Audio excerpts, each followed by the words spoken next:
माननीय अध्यक्ष महोदय, मैं आपके माध्यम से माननीय मंत्री जी से पूछना चाहता हूं। माननीय मंत्री जी, मेरा सवाल काफ़ी गंभीर है।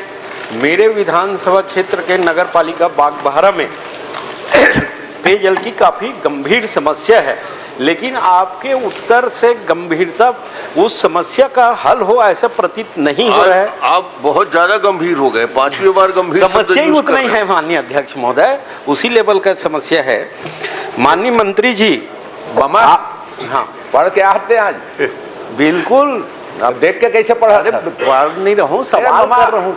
दिन पढ़े आप बागबाहरा के साथ अन्याय मत करो भाई, आप वहाँ के भाषा हो, उधर वाले अन्याय कर रहे हैं उसको देखिए आप। वो डिरेल हो गया। अजय जी, आज द्वारकाधीश बहुत गंभीर हैं, आप छेड़िए मत उनको। चलिए माननीय मंत्री जी, आप मेरे सवाल के जवाब में ये दिए हैं कि कोई प्रस्ताव प्राप्त नहीं हुआ है।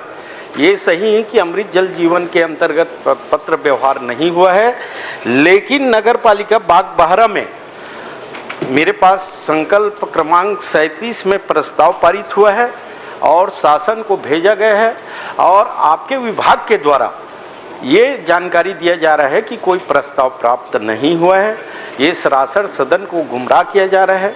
क्या आप इस पर कोई कार्रवाई करेंगे? अगर आपकी अनुमति हो माननीय अध्यक्ष महोदय, तो ये प्रस्ताव एक कॉपी मैं पटल पे रख सकता हूँ। चलिए, प्रश्न पूछ लीजिए, अब जवाब सुन लीजिए।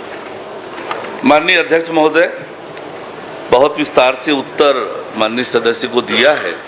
नगर पालिका बागबाहरा का जहाँ तक बात है, नगर पालिका बागबाहरा को पेयजल आपूर्ति के लिए 15वें वित्त मद के अंतर्गत 2023-24 में 40 लाख रुपए और 24-25 में पाइपलाइन विस्तारीकरण ओवरहेड टैंक निर्माण के लिए 1 करोड़ 35 लाख रुपए की स्वीकृति दी है। और इसलिए हमारी सरकार लोगों को पेयजल मिले इसके लिए लगातार काम कर रहे हैं, और ये सही है।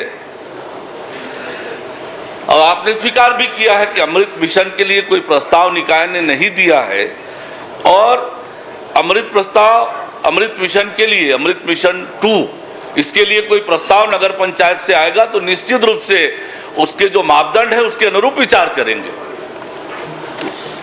माननीय अध्यक्ष महोदय, मैं आपसे आश्वासन चाहता हूं कि उस समस्या को हल करने के लिए आप सदन में एक घोषणा कर दीजिए कि निश्चित रूप से शामिल करेंगे। दूसरी बात, आप जो जवाब दिए हैं 15वां वित्त आयोग के तहत जो राशि उपलब्ध कराई गई है ये सही है। मेरा ये कहना है माननीय मंत्री जी, ये केवल पूरे प्रदेश में ये समस्या आ रहा है, जो बागबाहरा में समस्या है, बेगर जल स्रोत के केवल और केवल पाइपलाइन और टंकी का निर्माण कर दिया गया। 1 करोड़ 33 लाख कुछ धनराशि है, लेकिन क्या जब प्राक्कलन तैयार हुआ तो उसमें उपयोगिता स्पष्ट उल्लेखित रहता है। जब वहाँ पर जल स्रोत है ही नहीं तो उस पाइपलाइन और उस टंकी का क्या उपयोग? पहले आप ये बताइए कि ये शासन की नीति में क्या है, पहले जल स्रोत खोजना है कि पाइपलाइन बनाना है? और बेगर पाइपलाइन जल स्रोत के इस पाइपलाइन का जो प्राक्कलन तैयार किया गया और उसकी उपयोगिता गलत ढंग से प्रस्तुत किया गया प्राक्कलन में, उस पर कोई कार्रवाई करेंगे क्या आप? माननीय अध्यक्ष महोदय, माननीय सदस्य महोदय सारी चीज़ों को स्वीकार कर रहे हैं कि अमृत मिशन से कोई प्रस्ताव नहीं गया। अमृत मिशन के लिए 1 करोड़ 35 लाख रुपए दिया है, वो भी स्वीकार कर रहे हैं।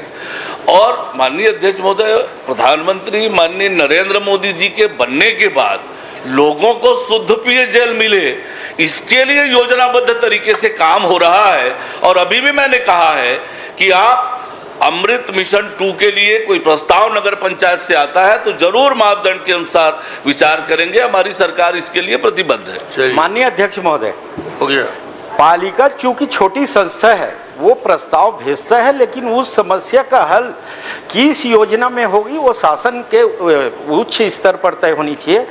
दूसरी बात, आप जो मेरा सवाल ये था कि जल स्रोत के बेगर पाइपलाइन का निर्माण किया गया, जिसमें समस्या हल नहीं हुआ, राशि का दुरुपयोग हुआ, इस पर कोई कार्रवाई करेंगे क्या? आप तो दूसरे दिशा में ले जा रहे हैं। देखिए, अनियमितता और गड़बड़ी की कोई शिकायत है तो निश्चित रूप से जांच करते हैं, पर ये निकाय सामान्यतः निर्धारित करता है, उसकी योजना प्रारूप निकाय के स्तर पर बनता है। पर फिर भी आप यदि कहते हैं कि कोई गड़बड़ी है तो निश्चित रूप से आप मेरे संज्ञान में लाएं, निश्चित रूप से उसका परीक्षण करा लेंगे।